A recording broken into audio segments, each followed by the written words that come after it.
Hey guys, I am going to review a series called Clannad, which obviously you know, you clicked on this. But this series, somebody asked me to review Clannad After Stories, and I was supposed to do it ages and ages and ages ago, and I just never got around to it. But finally, better late than never, I am doing it now. I have just finished the last episode of the first After Stories season, and there's one more. I'm going to get around to watching that one too. I know I'm a lazy person, but no, I'm joking. Well, not really. But anyway, back to the series. The show, it basically follows this, I guess you could call it a love triangle slash club series, if you know what I mean. Club series being club-related TV, you know, anime series. Think Melancholy Haru Suzumiya. There's a couple others. But it's kind of like a mesh of those two, which they're always meshing. The love triangle is, well, it's not really a love triangle. It's like a love octagon. I mean, there's like 12 different women involved, and it's based off of a Gal game. Now, it's actually a fairly well-known Gal game, and there's a couple others made by the same creator, namely Air and Canon, both of which have similarities to this series. If you've a fan of either of those, definitely check this one out.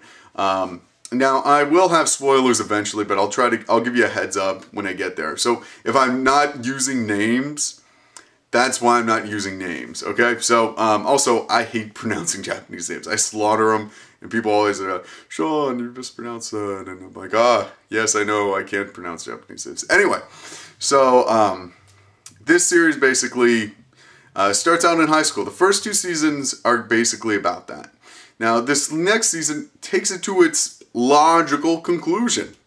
Or, you know, it takes you out of there. It takes you to, if high school was, you know, the part of the story where, you know, the prince and princess meet and they kiss and, you know, da-da-da-da-da, then this is the evermore, you know, happily ever after. You know what I'm saying? This is kind of like after all the drama's done, after the love triangle has ceased.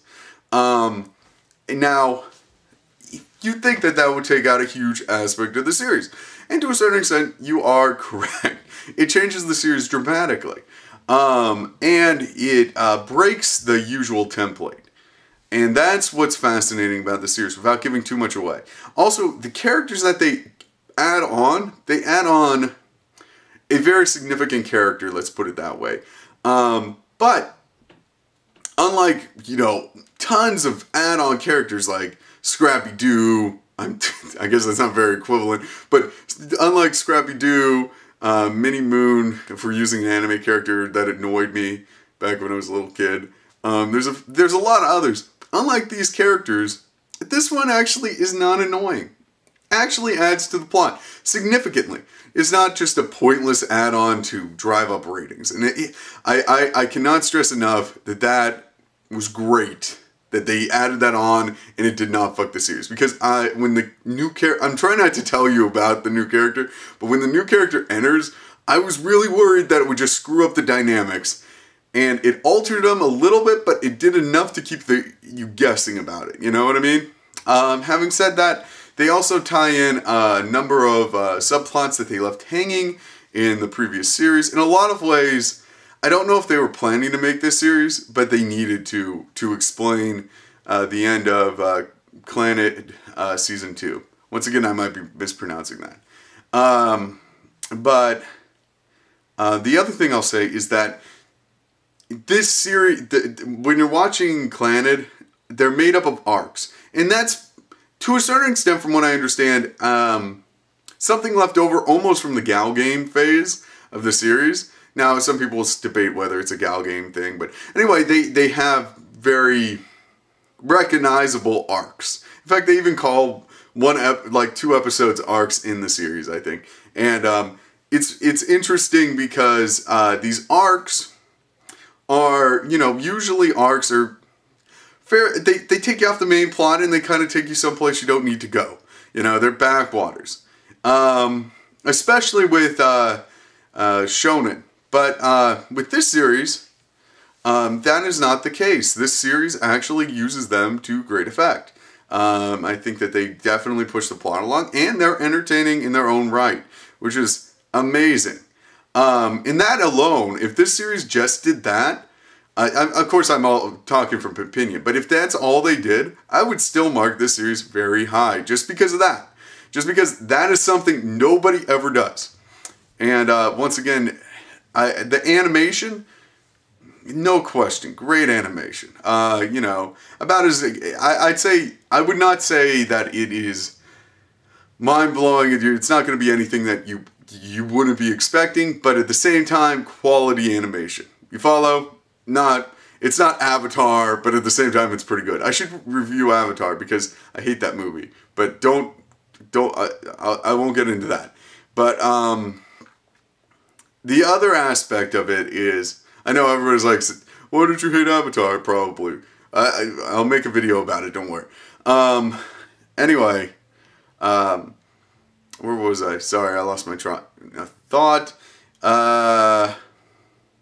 After stories. Oh, the animation is pretty good. The voice actors still do a pretty good job.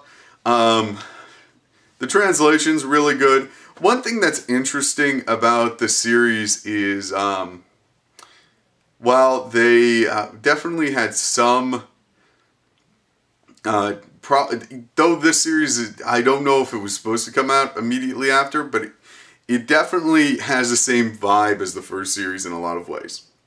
Even though they're going through huge transitions in the show, even though they're changing the whole dynamic of a kind of romantic triangle to what it is, it still maintains its original essence. Now, it's more of a sugar and then depressing. It's kind of a boom bust kind of series after that. But to a certain extent, hell, that's what plays are, man. That's what entertainment is. It's up 1 minute, down the next, you know. So it's a roller coaster ride.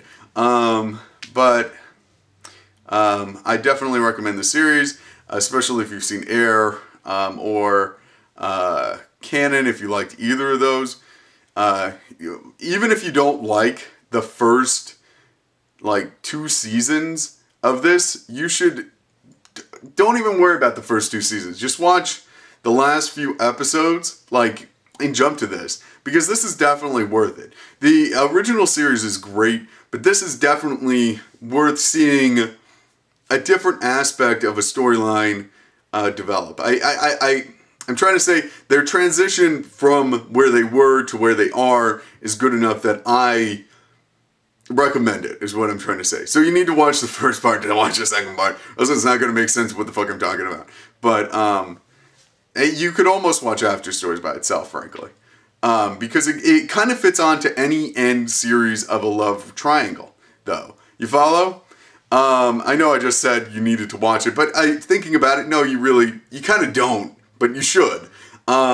It's kind of like any love triangle anime that ends at the end of high school.